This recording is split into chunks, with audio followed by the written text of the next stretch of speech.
नमस्कार दोस्तों, मैं हूं आपका दोस्त, आपका गाइड, आपका टीचर उज्जवल कश्यप। स्वागत करता हूं आपका अपने YouTube चैनल पे जो है I desire education. All you need is the desire to achieve. Mechanical की पार्ट में हमने मैन्युफैक्चरिंग टेक्नोलॉजी के फर्स्ट टॉपिक को स्टार्ट किया था। फर्स्ट लेक्चर में हमने समझने की कोशिश की थी what is manufacturing. Next lecture में हमने ये डिफाइन किया करने की कोशिश की थी कि what are the classification of manufacturing. देखने की और समझने की कोशिश की थी किस तरीके से और किन किन बेसिस पे आप अपने मैन्युफैक्चरिंग के डिफरेंट प्रोसेसेस को क्लासिफाई कर सकते हैं। समझने की कोशिश की थी कि on the basis of sequence of operation आपने किस तरीके से क्लासिफिकेशन की थी of manufacturing process into primary manufacturing process and secondary manufacturing process.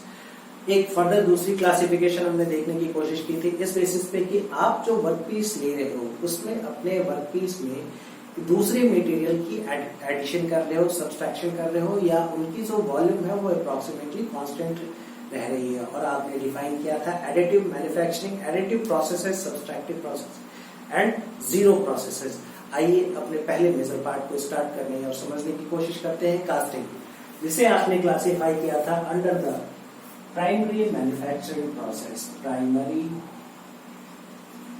Manufacturing process.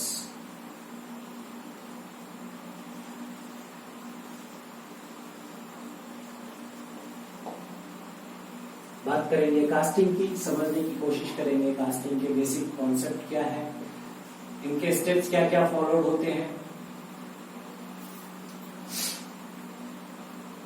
अगर बात करें कास्टिंग की तो व्हाट इज कास्टिंग, पहले इस बात को समझने की कोशिश करते हैं।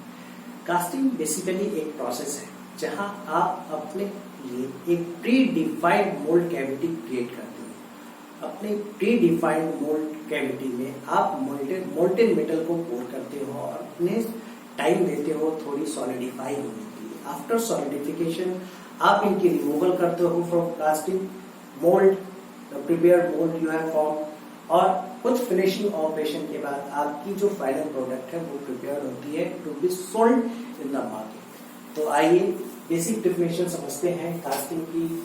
तो बेसिकली अगर आप कास्टिंग को डिफाइन करना चाहें तो casting is a process in which molten metal is being poured into a pre-defined mold cavity to obtain the final casting. After the molten metal gets solidified,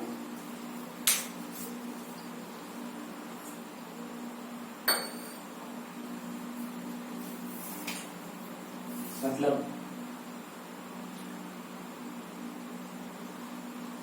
casting is a process in which molten metal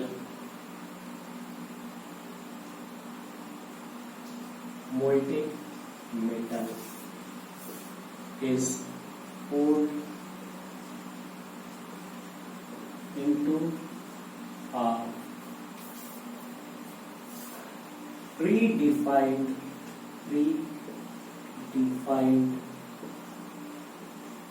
mold cavity and allowed to solidify to obtain the desired product।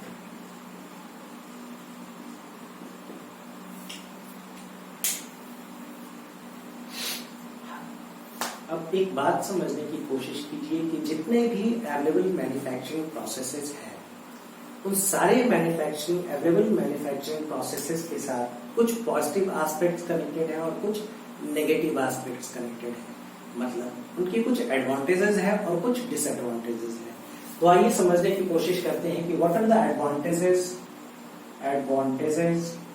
With casting process. दूसरी तरफ इनकी limitations देखने की भी कोशिश करेंगे कि casting के प्रोसेस के लिमिटेशंस क्या क्या है।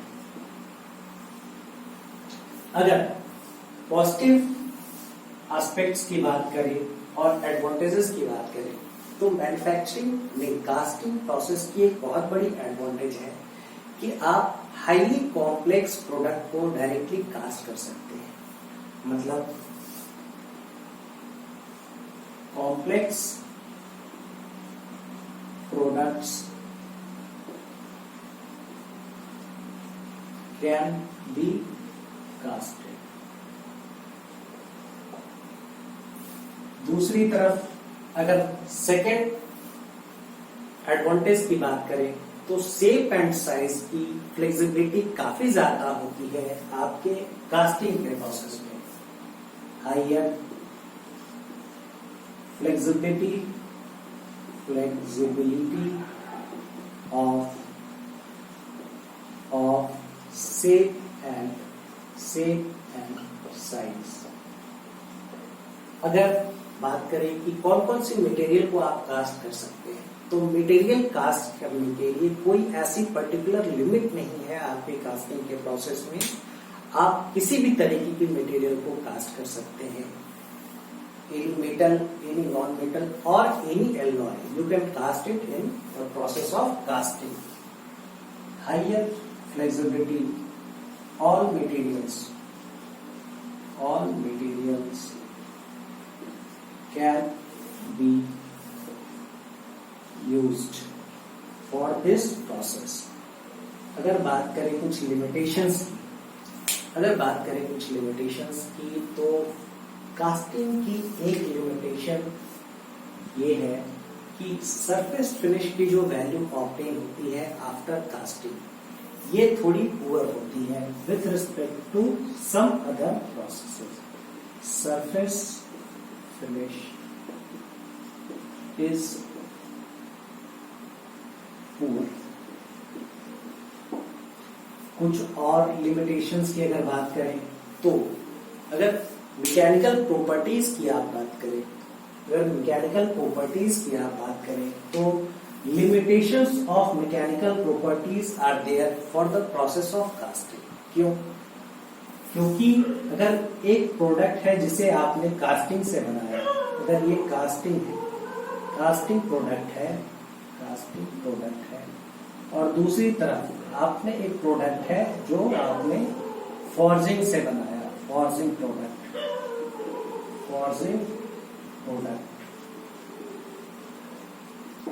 तो इनकी जो ग्रेन्स की ओरिएंटेशन होती है आपके कास्टिंग के प्रोसेस में बिल्कुल ही रैंडम होती है। ग्रेन्स की जो ओरिएंटेशन होती है वो बिल्कुल ही रैंडम होती है। बट अगर फॉर्जिंग की बात करें तो ग्रेन्स की जो ओरिएंटेशन होती है वो एक प्रॉपर सिस्टमैटिक वे में होती है, अटैच्ड होती है, कनेक्टेड होती है। क्या होती है, कैसे होती है, फिर आगे बात करेंगे। मतलब अगर हम बात करें मैकेनिकल प्रॉपर्टीज की, कास्टिंग के लिए आपकी मैकेनिकल प्रॉपर्टीज की जो वैल्यू होती है वो रिलेटिवली पुअर होती है। Poor mechanical properties, poor mechanical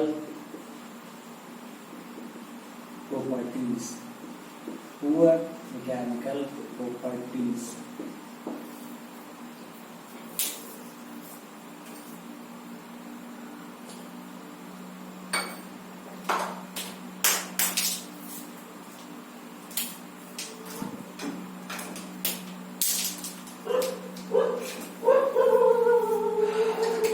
manufacturing में कास्टिंग के प्रोसेस के साथ एक बहुत बड़ी लिमिटेशन है चांसेस ऑफ डिफेक्ट। क्योंकि आप मटेरियल को जिस मोल्टेन मेटल को पोर कर रहे होते हैं उसकी टेम्परेचर बहुत ज्यादा होती है, approximately 1200, 1300, 1400 degree C for iron and steel. और अगर दूसरी की बात करें एल्युमिनियम की, अप्रोक्सीमेटली 700, 750 के आसपास पोरिंग टेम्परेचर होती है। तो इस हाइयर टेम्परेचर की वजह से the process of casting is very much prone to gas difference. मतलब तीसरी लिमिटेशन आप ये कह सकते हैं, हाईली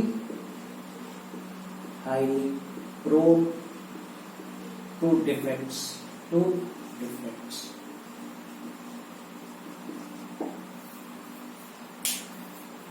ये पॉइंट्स है, अगर आप चाहें तो स्क्रीनशॉट ले सकते हैं।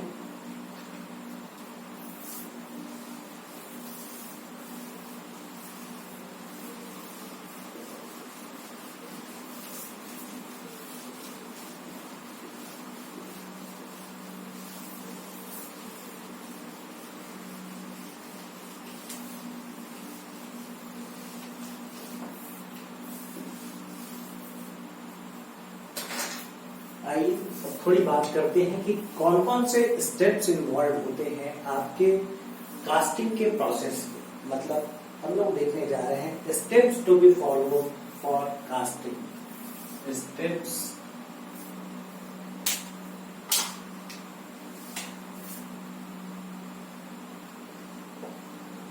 इन्वॉल्व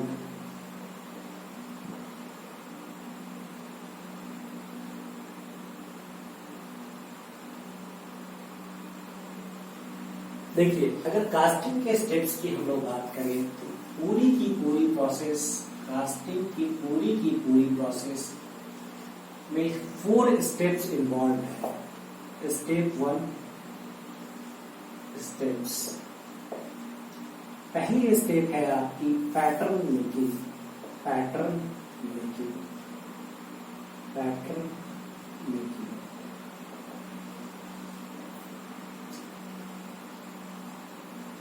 दूसरी स्टेप अगर बात करें तो सेकंड है आपकी mould and core making. Mould and core making. अगर बात करें तीसरी स्टेप की तो third step is melting and pouring. Melting and pouring. The fourth and last step for the process of casting is fiddling and finishing. Fiddling and finishing. तो ये 4 steps involve होते हैं आपकी पूरी की पूरी कास्टिंग प्रोसेस में। इन 4 स्टेप्स के थ्रू हम लोग अपनी पूरे कास्टिंग के प्रोसेस को starting from the beginning final desired product तक अचीव करते हैं।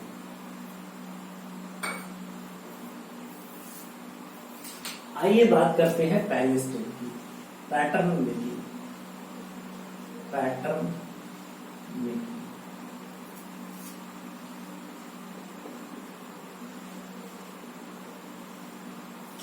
आइए पहले समझिए व्हाट इज पैटर्न और जरूरत क्यों पड़ गई इस पैटर्न की। तो आपको मोल्टेन मेटल पोर करनी है और उसके लिए एक कैविटी बनानी है। ये आपका मोल्ड है। इस मोल्ड में आपको एक कैविटी क्रिएट करनी है, एक, ताकि आप अपने मोल्टेन मेटल को पोर कर सकें। Cavity to pour the molten metal. Molten metal. इस कैविटी को कंप्लीटली फिल करेगी आपकी मोल्टेन मेटल और after solidification your desired product will be obtained. तो इस कैविटी को बनाने के लिए ऑप्शंस क्या है? ऑप्शन ये है कि आप इस कैविटी को बनाने के लिए प्रोडक्ट के आइडेंटिकल शेप की एक पैटर्न बनाते हैं। मतलब अगर बात करें कि व्हाट इज पैटर्न, तो pattern is a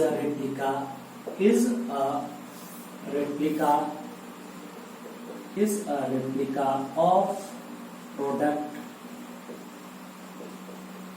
with some added allowances।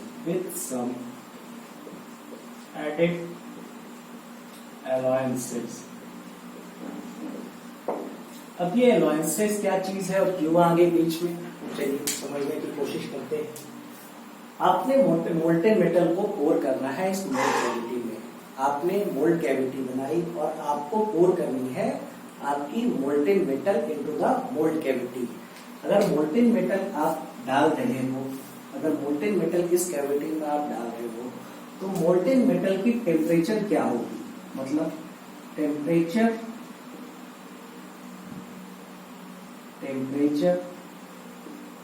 Of molten metal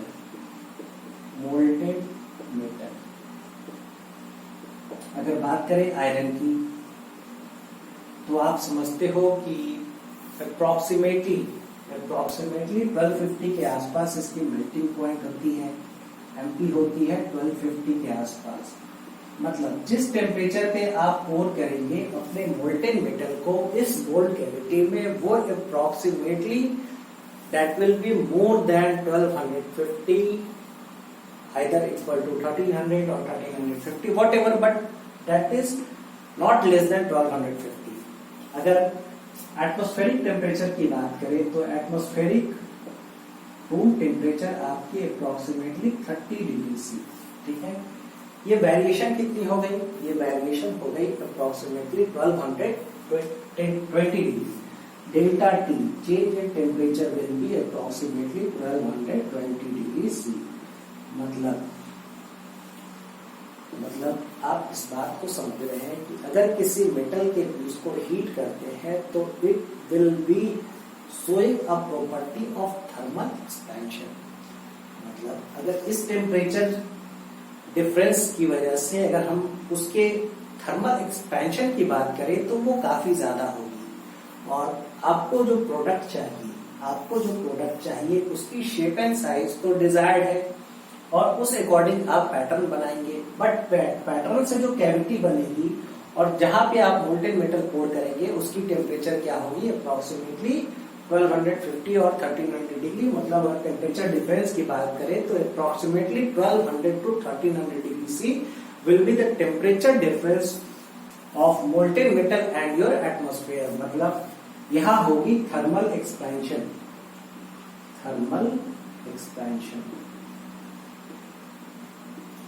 इस थर्मल एक्सपेंशन को कॉम्पेंसेट करने के लिए आप प्रोविजन डालते हैं अपने पैटर्न में और आप इंट्रोड्यूस करते हैं पहली alliance that is called shrinkage alliance.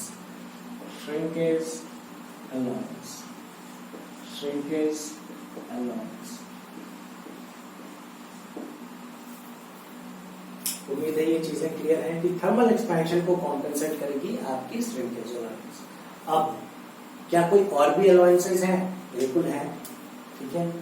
अब है क्या वो देखने की कोशिश करते हैं, ठीक है। आपने पैटर्न बना लिया है, ठीक है। पैटर्न की मान लिया ये जो पैटर्न है इसकी डेप्थ कितनी है? 10 सेंटीमीटर की इसकी हाइट है, वर्टिकल हाइट इसकी 10 सेंटीमीटर की है, ठीक है। आपने इस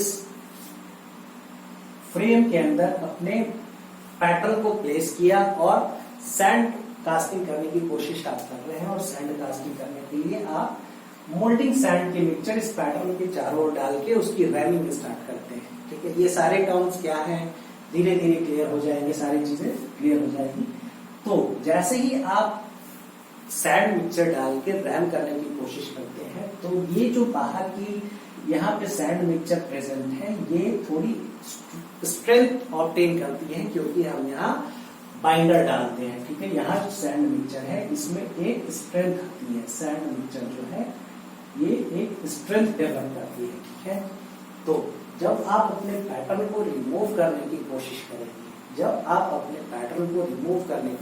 करेंगे, तो यहाँ जो बाइंडर और एडिटिव वगैरह प्लेस की जाती है फॉर थर्मल स्टेबिलिटी और for a stability in this sand mixture, उसकी वजह से एक स्टिकिंग प्रॉपर्टी डेवलप होगी इन सरफेसेस के बीच, वर्टिकल सरफेसेस के बीच और सैंड मिक्सचर के बीच, ठीक है।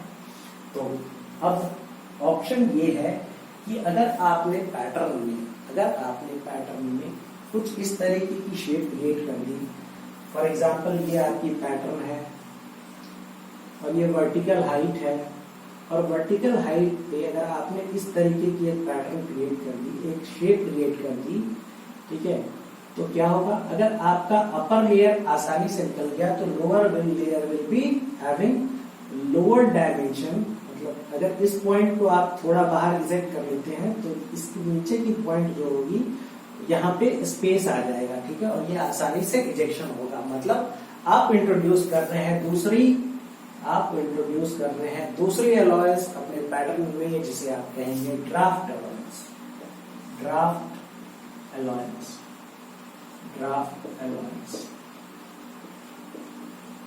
क्या इसके अलावा भी कोई अलॉयंसेस है? बिल्कुल है।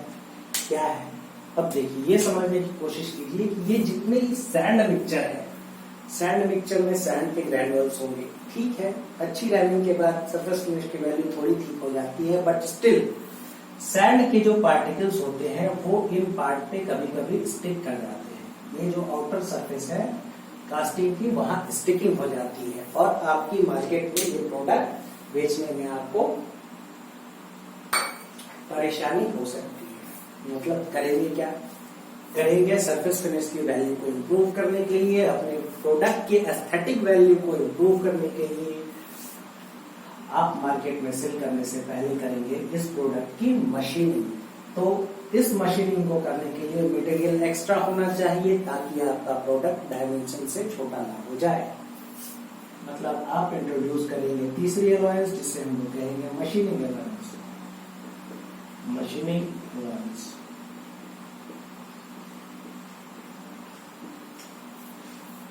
एक और एलॉयंस आपके, एक नहीं प्रिसाइजली दो और एलॉयंस है आपके पैटर्न में। पहली एलॉयंस मतलब फोर्थ एलॉयंस की अगर हम बात करें, फोर्थ एलॉयंस की अगर हम बात करें तो मान लीजिए कि ये आपकी डिजायर्ड प्रोडक्ट है, ठीक है।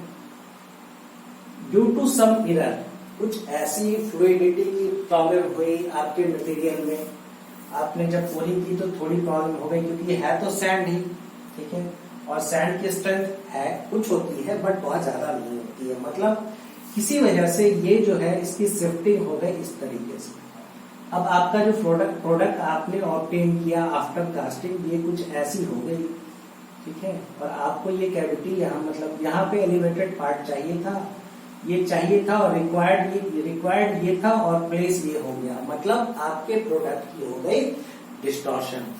तो इस पूरे प्रोसेस के कॉस्ट को बचाने के लिए आप एक तीसरी अलाउंस, एक चौथी अलाउंस इंट्रोड्यूस करते हैं, जिसे हम लोग कहते हैं डिस्टॉर्शन अलाउंस। डिस्टॉर्शन अलाउंस, ठीक है।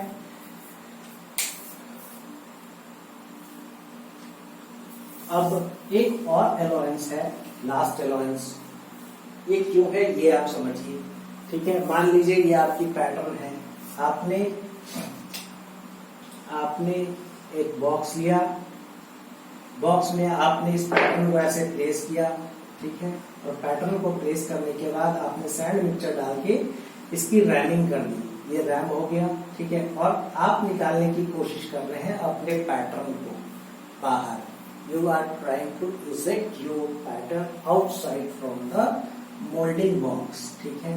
आपने यहाँ पे क्लैंप डाला और आपने इसे थोड़ा राइट थोड़ा लेफ्ट शेक किया, आपने थोड़ी सी रैपिंग की ताकि ये स्पेस एक क्रिएट हो और आपकी जो पैटर्न है वो इजीली इजेक्ट हो जाए इस पैटर्न बॉक्स से, ठीक है।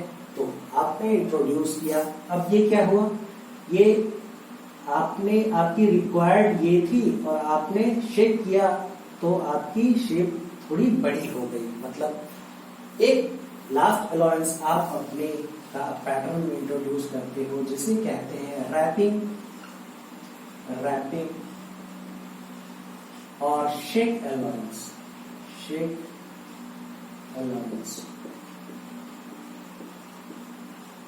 रैपिंग और शेक अलाउंस। अगर बात करें रैपिंग और शेक अलाउंस की, अगर रैपिंग और शेक अलाउंस की बात करें, रैपिंग और शेक अलाउंस,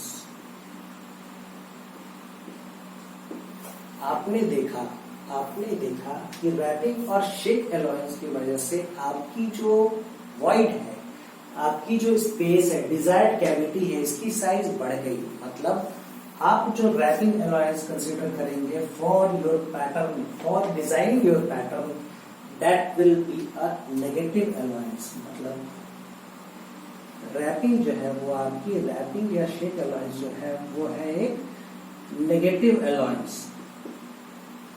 ये बहुत इंपॉर्टेंट है क्योंकि डायरेक्टली ये चीजें पूछी जाती है। और बाकी के सारे जो है चारों, these are positive allowances, positive allowances, positive allowances मतलब ये कि पॉजिटिव अलाउंसेस की वजह से dimension will increase, positive allowances की वजह से dimension of your pattern will increase, but for negative allowances your dimension will decrease, dimension will decrease. Hopefully यहाँ तक पॉइंट्स आपकी क्लियर है। अगर आप स्क्रीनशॉट लेना चाहें तो ले सकते हैं, हम लोग बात करेंगे।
आइए बातें करते हैं अलाउंसेस की।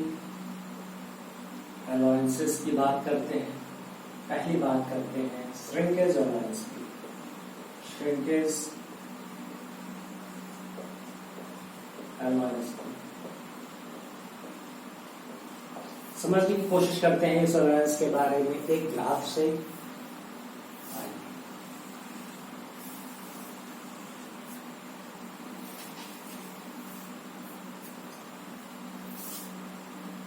y एक्सिस पे प्लॉटेड है टेम्परेचर और x एक्सिस पे आपकी टाइम वर्सेस टेम्परेचर का। अब एक बात समझने की कोशिश कीजिए कि जिस मटेरियल को आप कास्ट करने की कोशिश कर रहे हैं उसे आपने ब्लास्ट फर्नेस में डालने से उसे आप फर्नेस में डालने से पहले किस टेम्परेचर पर मेंटेन करते हैं? रूम टेम्परेचर पर। मतलब आपकी जो इनिशियल टेम्परेचर है आपके मटेरियल की वो क्या है? रूम टेम्परेचर है। रूम टेम्परेचर पे आपने इस मटेरियल को फर्नेस में डाला, फर्नेस में इसकी हीटिंग स्टार्ट हुई। आइए देखते हैं। विथ टाइम फर्नेस में इसकी हीटिंग स्टार्ट हुई और ये मटेरियल पहुंच गया अपने टी मेल्टिंग पॉइंट पर। ठीक है, इसकी टी मेल्टिंग पॉइंट है ये, और मटेरियल की स्टेट अभी क्या है? सॉलिड है।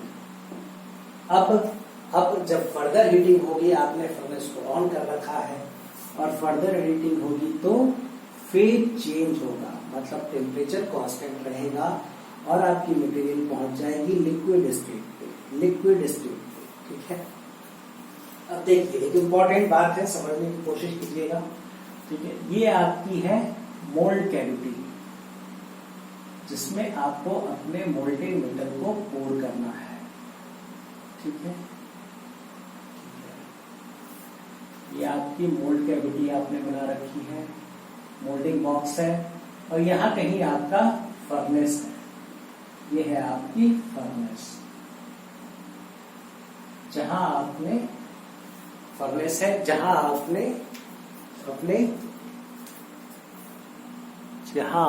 अपने मेटल को मोल्टेन स्टेट में कन्वर्ट किया है। फर्नेस है।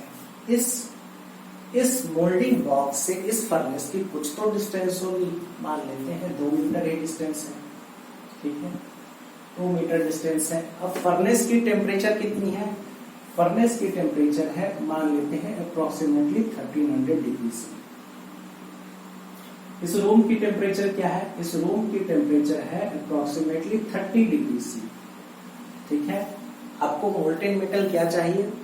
आपको मेटल चाहिए मोल्टेन स्टेट में, ताकि आप इस मोल्ड कैविटी में इसे पोर कर सकें। ठीक है, आप इस मोल्ड कैविटी को मोल्टेन मेटल से पोर कर सके। इसके लिए जब आप मोल्टेन मेटल को यहाँ लाए तो आपका मोल्टेन मेटल क्या होना चाहिए, मोल्टेन स्टेट में होना चाहिए। पार्शियली सॉलिडिफिकेशन या complete solidification will not work, ठीक है, क्योंकि वो ब्लॉक कर देगा, पूरे सिस्टम को ब्लॉक कर देगा, ठीक है। अब देखिए, समझने की कोशिश कीजिए कि जब आपने अपने मोल्टेन मेटल को फर्नेस से बाहर निकाला, उसकी टेम्परेचर है 1300 डिग्री सी और रूम की टेम्परेचर है 30 डिग्री सी। मतलब अगर बात करें delta T, change in temperature की, टेम्परेचर डिफरेंस की, तो आप ये कह सकते हैं कि approximately 1217 degree C is the temperature difference. बहुत हाई टेम्परेचर डिफरेंस होने की वजह से एनवायरमेंट के कांटेक्ट में आने की वजह से हीट लॉस स्टार्ट होगा मोल्टेन मेटल से। डेल्टा एच, अगर आपकी मटेरियल 1 kg की है, मास अगर मान लिया आपने 1 kg, और लैटेंट हीट एल मान लेते हैं, इसकी वैल्यू 10 किलो जूल पर केजी है, 10 किलो जूल पर केजी है। मतलब हीट लॉस की अगर बात करें, जब आपका ये मोल्टेन मेटल एटमॉस्फेयर के कांटेक्ट में आएगा, और हीट लॉस की हम बात करें तो heat loss will be approximately 1 kg 10 kilo joule पर KG into 1270 and that will B kilo joule. मतलब 12,700 kilo joule of energy is being liberated from the molten metal पर सेकेंड। अगर ये डिस्टेंस थोड़ी भी है, 2-4 मीटर भी है, तो भी आप मोल्टेन मेटल को जब तक पोर करेंगे यहाँ पे, तब तक ये सॉलिडिफिकेशन हो चुकी होगी, क्योंकि आपने मोल्टेन मेटल को हीट किया है उसके मेल्टिंग पॉइंट तक, TMP तक, ठीक है। हीट लॉस के बाद सॉलिडिफिकेशन स्टार्ट हो चुकी होगी, आपकी कास्टिंग डिफेक्टिव हो जाएगी, क्योंकि या तो ये पैसेज ब्लॉक हो जाएगा या तो फिर मोल्टेन मेटल कहीं जाके रास्ते को ब्लॉक कर देगा, ठीक है। मतलब इस बात को समझने की जरूरत है कि जो पोरिंग टेम्परेचर होगा, जिस टेम्परेचर पे आप अपने मोल्टेन मेटल को यहाँ पोर करेंगे, that will be higher than your melting point, ठीक है। T pouring will be greater than T melting point. Hopefully it is clear. मतलब आपने जब यहाँ हीटिंग की, सॉलिड से लिक्विड कन्वर्ट हुआ और लिक्विड से फिर आपने फर्दर हीटिंग की, और ये आपका टी पोरिंग है। मतलब जिस टेम्परेचर पे आप पोर करने की कोशिश कर रहे हैं, टी पोरिंग, जिस टेम्परेचर पे आप मोल्टेन मेटल को पोर करेंगे वो टेम्परेचर हायर होगी टेम्परेचर ऑफ मेल्टिंग।